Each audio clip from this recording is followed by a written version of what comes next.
Bonjour! Voici aujourd'hui la correction de l'exercice d'algèbre numéro 1 de l'épreuve de 2022 de l'Université de Paris-Dauphine. Donc, cet exercice 1 est épinglé devant vous, en tout cas le début. Pour tout réel petit a, on considère la matrice M de A, A11, 1A1, 1A. Calculer le déterminant de M de A et donner les valeurs de A pour lesquelles la matrice M de A est inversible. Donc, M de A, c'est A11, 1A1, 1A. Le déterminant de M de A, c'est le déterminant de cette matrice. Pour le calculer, on va remplacer L1 par L1 moins AL3 et L2 par L2 moins L3. Nous obtenons le déterminant de la matrice en ligne 0, 1 moins A, 1 moins A carré, 0, A moins 1, 1 moins A, et 1, 1, A. On développe selon la première colonne et on obtient déterminant de M de A, c'est le déterminant de la matrice carré d'ordre 2, 1 moins A, 1 moins A carré, A moins 1, 1 moins A. On peut factoriser 1 moins A dans chaque colonne, ce qui donne déterminant de M de A, c'est 1 moins A au carré, fois le déterminant de la matrice 1, 1 plus A, moins 1 et 1.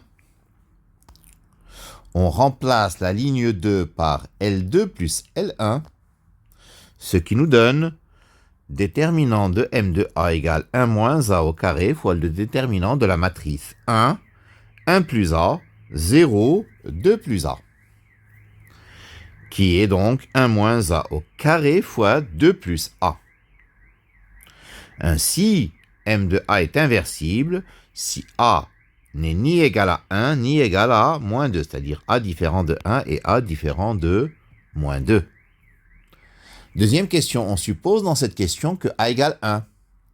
En observant les colonnes de M de 1, donner le rang de M de 1 et en déduire la dimension de Kerr de M de 1. Si A vaut 1, M de 1 vaut des 1 partout.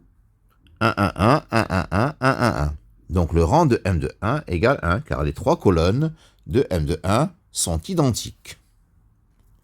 D'après le théorème du rang, la dimension de Kerr de M de 1, c'est 3 moins le rang de M de 1, c'est-à-dire 3 moins 1, c'est-à-dire 2. Im de M de 1, c'est l'espace vectoriel engendré par le vecteur 1, 1, 1. Il est engendré par les colonnes de la matrice. Comme les trois colonnes sont identiques, ces vecteurs de 1, 1, 1 sont à sa dimension, bien sûr, c'est 1. L'équation de Im de M de 1, c'est x égale y égale z. X, y, z appartient au noyau de M de 1. Ça signifie que x plus y plus z égale à 0. Ceci est donc une équation de Kerr de M de 1. Ceci se traduit par z égale moins x moins y, c'est-à-dire x, y, z égale x, y, moins x, moins y. C'est-à-dire x facteur de 1, 0, moins 1, plus y facteur de 0, 1, moins 1. Kerr de M de 1, c'est vecte de 1, 0, moins 1, 0, 1, moins 1. Il est de dimension 2, et ces deux vecteurs forment donc une base de ce noyau. Alors, on suppose que A égale à moins 2. M de moins 2, c'est la matrice moins 2, 1, 1, 1, moins 2, 1, 1, 1, moins 2. Donc, la somme des trois colonnes, on remarque qu'elle vaut 0. Donc, les colonnes de M de moins 2 sont liées. Par ailleurs, C1 et C2 ne sont pas proportionnels. Donc, le rang de M de moins 2, c'est 2. D'après le théorème du rang, donc la dimension de Kerr de M de moins 2, c'est 3 moins le rang de M de moins 2, c'est-à-dire 3 moins 2, c'est-à-dire 1. L'image de M de moins 2, c'est l'espace vectoriel engendré par les deux premières colonnes, on a dit. Donc c'est vecte de moins 2, 1, 1, 1, moins 2, 1. L'équation donc de Im de M de moins 2, c'est x plus y plus z égale à 0.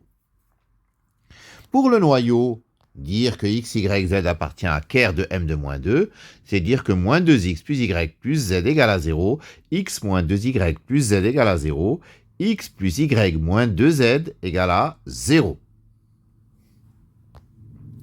Ce qui donne, par une réduite, moins 2x plus y plus z égale à 0.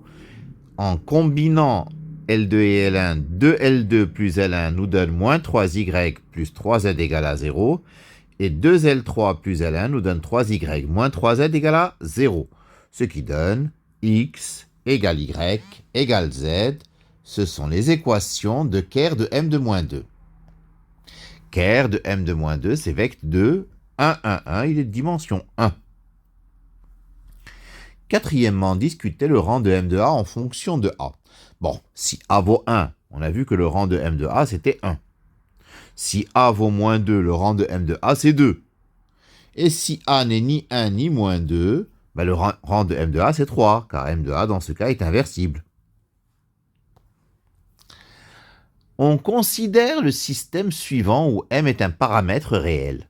Donc, ax plus y plus z égale 1, x plus ay plus z égale m, x plus y plus az égale 1. Donc, selon les valeurs de a, sans résoudre le système, donner une condition sur m pour que le système possède au moins une solution. Bon, si a n'est ni 1 ni moins 2, le système est de Cramer, car la matrice de m de a est inversible. Donc le système admet une unique solution. Alors si a vaut 1 pour que le système soit compatible, donc qu'il admette une solution, il faut que le second membre, 1m1, appartienne à im de m de 1. Donc soit collinaire à 1, 1, 1. Parce que im de m de 1, c'est vecteur de 1, 1, 1. Il faut à ce moment-là que m vaille 1. Et puis si a vaut moins 2, ben, il faut que 1m1 appartienne à im de m de moins 2. C'est-à-dire obéisse à l'équation de im de m de moins 2 qui est x plus y plus z égale à 0. Donc il faut que 1 plus m plus 1 soit égal à 0. C'est-à-dire que m doit être égal à moins 2. En résumé, si a égale 1, m doit valoir 1. Si a égale à moins 2, m doit valoir moins 2. Et si a est différent de 1 et a différent de moins 2, m peut être quelconque. Petit b, résoudre le système dans le cas où a égale à moins 2 et m égale à moins 2. Si a égale à moins 2 et m égale à moins 2, le système devient moins 2x plus y plus z égale 1, x moins 2y plus z égale à moins 2, x plus y moins 2z égale 1. On opère de la même manière. La première ligne est inchangée, moins 2x plus y plus z égale à 1. En combinant L2 et L1, nous obtenons moins 3y plus 3z égale à moins 3. Et en combinant L3 et L1, 3y moins 3z égale 3, qui est la même équation.